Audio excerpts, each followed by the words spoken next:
उसके घर में इतनी गरीबी थी कि जब वो चौथी क्लास में था तो उसके पिता उसकी पढ़ाई छुड़वाकर उसको काम पर लगाना चाहते थे। टीचर के समझाने पर जैसे तैसे पढ़ाई तो बच गई, लेकिन जिंदगी आसान नहीं हुई। उसने अपनी पढ़ाई का खर्च उठाने के लिए होटल में वेटर का काम किया, पिता के काम में हाथ बटाया। वो पढ़ता जा रहा था बिना ये जाने कि उसको बनना क्या है। लेकिन एक बार एक अधिकारी ने उसके पिता से रिश्वत मांगी और उस दिन शेख अंसार अहमद ने यह तय कर लिया कि वो एक अधिकारी बनेगा। महाराष्ट्र पीसीएस की परीक्षा वो पास नहीं कर पाया, लेकिन यूपीएससी की परीक्षा उसने पहली कोशिश में ही न सिर्फ पास कर ली, बल्कि 361वीं रैंक भी हासिल की।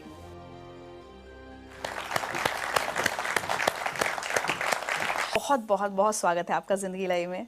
मुझे बहुत अच्छा लग रहा है इतने यंग ऑफिसर को अपने सामने देखकर। चाहूंगी कि आप सबको बताएं कि किस उम्र में आपने यूपीएससी की परीक्षा क्लियर की है। मैं 21 साल का था तब मेरा रिजल्ट आया था। 21 साल की उम्र में मैंने एग्जाम क्लियर की थी। And you been one of the youngest? जी। वाह।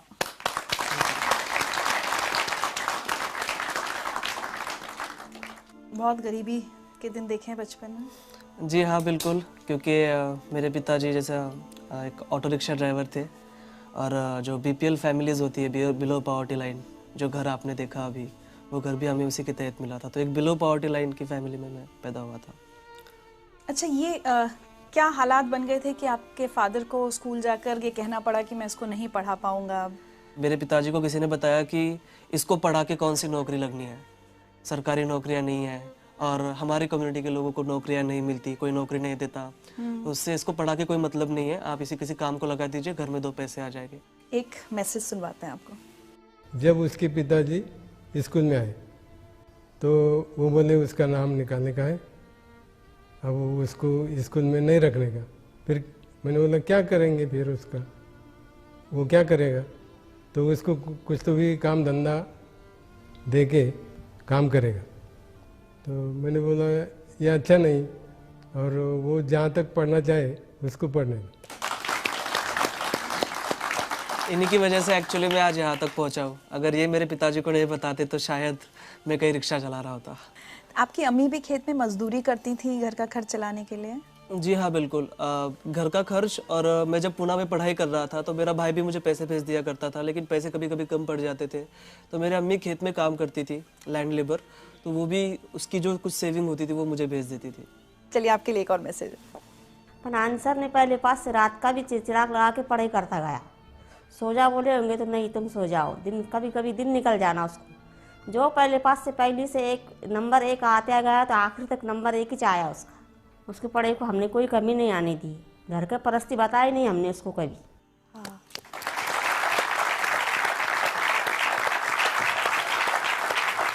और उस दौरान भी परिवार की स्थिति तो बदली नहीं थी, दिक्कतें थी। उस समय भी आपको बहुत काम वाम करना पड़ा अपनी किताबों का खर्च उठाने के लिए। 10th में मेरी छुट्टियां चल रही थी और मुझे कंप्यूटर सीखना था। तो MSc IT का कोर्स आता है, वो कोर्स मुझे करना था। उसकी फ़ीस थी लगभग 2,800 समथिंग, उस वक्त उसकी फ़ीस थी। पे करने के लिए पैसे नहीं थे, तो मैंने मेरे अब्बू को बताया कि भाई ये रेस्टोरेंट है, यहाँ पर मुझे काम करना है, मुझे वो लगभग 3,000 रुपये तक कुछ पगार दे रहे हैं। अब्बू ने कहा ठीक है तुमको करना है तो करो। फिर मैं उस रेस्टोरेंट में काम करता था। सुबह 8 बजे से लेकर रात में 11 बजे तक वो काम होता था। बीच में 2 घंटे छुट्टी मिलती थी, उसमें मुझे मेरा लंच करना होता था और 1 घंटा मुझे वो जो कोर्स है उसकी तैयारी के लिए जाना होता था। हमारे गांव में ही वो होता था और काफ़ी डिफ़िकल्ट था मेरे लिए, क्योंकि मुझे वो बड़ा पॉट लेकर पानी लेकर आना पड़ता था कुएं से निकाल कर। फिर उसके बाद जो कस्टमर्स आएंगे उनको चाय सर्व करना, उनका टेबल वगैरह साफ़ कर देना, ये सब इस तरह का काम एक वेटर का काम था। और उसके बाद जब 10 बजे होटल बंद हो जाता था, गांव में 10 बजे जनरली हमारे बंद हो जाता था, तो 1 घंटा मुझे जो फर्श वगैरह होता था वो सब साफ़ करना होता था बैठ के हाथ से। तो वो काम मैंने किया। माय गॉड, तो घर में सिर्फ आप ही सबसे ज़्यादा पढ़े लिखे हैं, बाकी सबकी पढ़ाई छूट गई, काम करने लग गए या शादी हो गई बहनों की? जी घर में नहीं, पूरी जनरेशन का मैं फर्स्ट ग्रेजुएट हूँ। हमारे पूरी जनरेशन में कोई पढ़ा नहीं है, तो घर का मैं अकेला ही सबसे ज़्यादा पढ़ा लिखा हूँ। और बाकी के जो बहनों की शादी हो गई थी जल्दी, और भाई जब 5th स्टैंडर्ड में था तब से वो मेरे माँ बाप के पास काम करता था। एक मैसेज और सुने। जी, मुझे स्कूल में जाना पसंद नहीं था, यानी मुझे इंटरेस्ट नहीं था उसमें पढ़ने के लिए, पढ़ाई के लिए। और मैं एक बार 6वीं में ही फेल हो गया था। तो जब से मैंने स्कूल छोड़ी और मैंने दिल में ठान लिया कि मैं तो इतना होशियार नहीं हूँ, लेकिन मेरा भाई मुझसे भी ज़्यादा होशियार है, इसलिए मैंने स्कूल छोड़ के अपने मामा की तरफ काम के लिए गया। लेकिन इतना मुझे गर्व है कि मेरा भाई मेरे वजह से कुछ ना कुछ आज बन गया। मेरे सक्सेस का बहुत बड़ा क्रेडिट जो है मेरे माता पिता के बाद मेरे भाई को जाता है, क्योंकि देखिए अक्सर ये होता है कि बड़ा भाई छोटे भाई की पढ़ाई के लिए पैसे खर्च करता है, लेकिन यहाँ उल्टा था। छोटा भाई रात दिन मेहनत करके बड़े भाई को पैसे दे रहा था। ये आपसे छोटे हैं? जी। और मैंने 10वीं की छुट्टियों में काम किया, 12वीं की छुट्टियों में काम किया, कॉलेज के फर्स्ट ईयर की छुट्टियों में काम किया, लेकिन लास्ट के 2 साल जो बहुत अहम थे मेरे प्रिपरेशन के, उस वक्त मैंने कहीं कोई जॉब नहीं की। मुझे जो सारे पैसे थे मेरे भाई पूरी डेट के ऊपर मुझे ट्रांसफ़र कर देता था बैंक में, तो बहुत बड़ी बात थी मेरे लिए। अच्छा एक बात बताइए, कभी आपने अपने अब्बू से शिकायत की कि अब्बू अगर 4th में तब वो नहीं आप मेरे टीचर की बात मानते, अगर मेरी पढ़ाई छूट जाती तो आज मैं IAS ऑफिसर नहीं होता? मैंने कभी मेरे अब्बू से कोई शिकायत नहीं की है। कोई गरीब नहीं चाहता कि उसका बेटा कभी ना पढ़े, कहीं मोल मजदूरी करे चाइल्ड लेबर के तौर पर, कोई बाप नहीं चाहता, लेकिन वो मजबूरियाँ थी उनकी। सो मैं बहुत रिस्पेक्ट करता हूँ मेरे पेरेंट्स की। आज तो वो बहुत फख्र महसूस करते होंगे आपके ऊपर। जी जी जी। एक मैसेज और आया आपके लिए। 12वीं में उसको 100 पाव के 100 मार्क मिले, आर्ट्स में वो भी, तो मास्टर लोग मुझे वहाँ बुलाए, बाहर वाले कॉलेज में मेरा सत्कार रखे, मेरा स्वागत करे, मेरे को बुलाए। फिर मेरे और छाती ऐसी धड़कने को लगी कि मैंने बोला आप कुछ तो भी मेरा बच्चा बनने के काम का हो गया, कुछ तो भी है मेरे में ताकत। वो हिसाब से फिर मैं करते गया। फिर बाद में बोला अपने को जो घर भी बेचना पड़ा और दुकान भी बेचना पड़ी और गाड़ी भी बेचना पड़ी तो भी बेच डालेंगे, अपन अपने बच्चों को पढ़ाएंगे। उन्होंने मुझे पूछे कि आपका बच्चा क्या बना, तो मैं बोला सर मुझे वो भी नहीं मालूम, मेरे को इतना मालूम है कि मेरा बच्चा कोई ऑफिसर बनने वाला है। ये बताइए, अब ये सब हालात हो गए, उसके बाद ग्रेजुएशन, और दिमाग में ये कब आया कि मुझे UPSC, मतलब गांव में जैसे आप पले बड़े, आपको पता भी नहीं होगा कि UPSC की परीक्षा भी कुछ होती है, तो ये सफ़र तक कैसे पहुँचे? हमको एक घरकुल योजना मिली थी BPL फैमिली के तहत, तो मेरे पिताजी तहसील ऑफिस में उसका चेक लाने के लिए गए थे। वहाँ के ऑफिसर ने कहा कि देखो अगर आप मुझे 10% देते हो, 30,000 हमको तब मिल रहे थे, 10% अगर आप देते हो इसका 3,000 रुपये, तो मैं आपको अभी चेक आपका सैंक्शन करा दूंगा फास्ट इमीडिएटली। ऐसे हालात में 3,000 रुपये की रिश्वत उन्होंने उस ऑफिसर को दे दी। तब उस वक्त मुझे रियलाइज़ हुआ कि करप्शन के सबसे बड़े शिकार हम जैसे गरीब लोग होते हैं। फिर 10th की छुट्टियों में हमारे एक क्लास टीचर थे मापारी सर, वो ब्लॉक एजुकेशन ऑफिसर बने, महाराष्ट्र पब्लिक सर्विस कमीशन के MPSC के जो स्टेट का एग्जाम होता है वो क्लियर करके ऑफिसर बन गए। उनका मैंने पेपर में नाम पढ़ा, फिर उनको मैं जाकर मिला, मैंने कहा सर आप ऑफिसर बन गए और मुझे भी ऑफिसर बनना है, कैसे बनते मुझे प्लीज़ बताइए। फिर उन्होंने मुझे MPSC के बारे में बताया। फिर मैं जब कॉलेज में गया 10वीं पास करके, वहाँ पर हमारे एक टीचर थे जो वो भी तैयारी कर रहे थे UPSC की, उन्होंने उनसे MPSC के बारे में पूछा और फ्लो में उन्होंने मुझे UPSC के बारे में बता दिया कि ये भी बड़ा, उससे बड़ा एग्जाम होता है, इसमें से IAS बन सकते हो, कलेक्टर बन सकते हो। सपने देखने के लिए कौन से पैसे देने, और मेरे पास हारने के लिए कुछ था ही नहीं, तो मैंने कहा चलो बड़ा गैम्बल खेलते हैं, मैं अब UPSC की तैयारी करूँगा।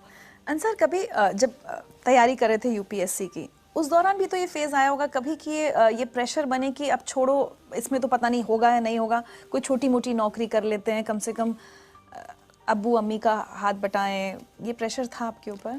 जी बिल्कुल था। बहुत बार ऐसा लगता था कि कंपटीशन देखिए 5-5.5 लाख बच्चे एग्जाम देते हैं, तैयारी करने वाले तो उससे भी ज़्यादा है, लेकिन बाद में खुद से ही मैं पूछता था कि ठीक है मैं ये नहीं करूँगा तो क्या करूँगा, छोटी मोटी कहीं नौकरी कर लूँगा, उसमें मैं सेटिस्फाइड नहीं रह पाऊँगा, मुझे बड़ा करना है कुछ तो।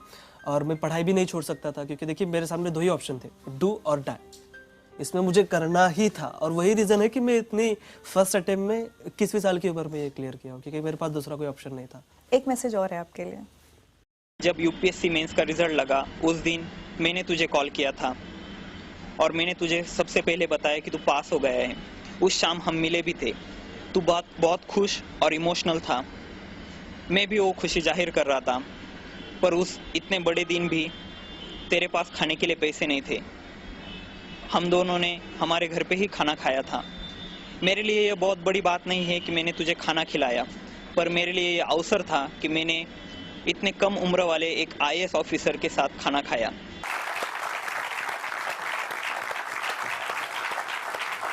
19 फरवरी के दिन मैं लाइब्रेरी में बैठा पढ़ाई कर रहा था और मुझे इसका फ़ोन आया। मैंने कहा अंसार UPSC का रिजल्ट आ गया। मैंने कहा माय गॉड, मेरे वहाँ पर हार्ट बीट्स बढ़ गए, मैं समझ में नहीं आ रहा था मैं क्या करूँ। उसने कहा तेरा रोल नंबर बता। मैंने कहा ले लो भाई। मैंने उसको मेरा रोल नंबर भेजा और उसने मुझे कॉल करके बताया कि कॉन्ग्रेचुलेशन, तुम पास हो गए हो। मैं आपको बता नहीं सकता कि वो खुशी क्या थी। मुझे ऐसा लग रहा था कि मैं सातवें आसमान पर हूँ, मेरे पैर ज़मीन पर ही थे, लेकिन मैं बहुत ज़्यादा खुश था।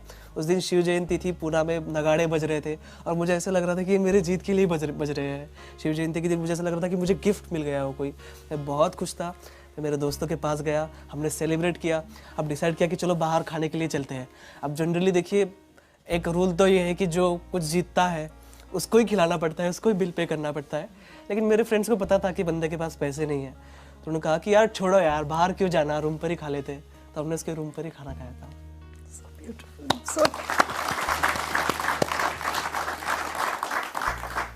मेरे पास सच्ची आज शब्द नहीं, आपकी बातें सुनकर कितनी खुशी हो रही है कि एक बच्चा कहाँ से कहाँ पहुँचा है और अब जल्द ही आपकी नौकरी की शुरुआत होने वाली है।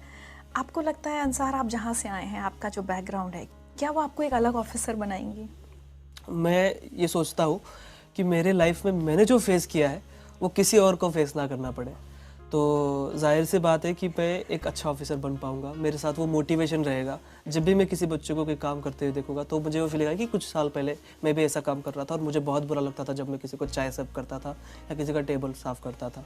तो वो फीलिंग आएंगी और मैं उसके लिए काम करूँगा। तो मुझे लगता है कि मैं एक अच्छा ऑफिसर बन पाऊँगा just because of my background.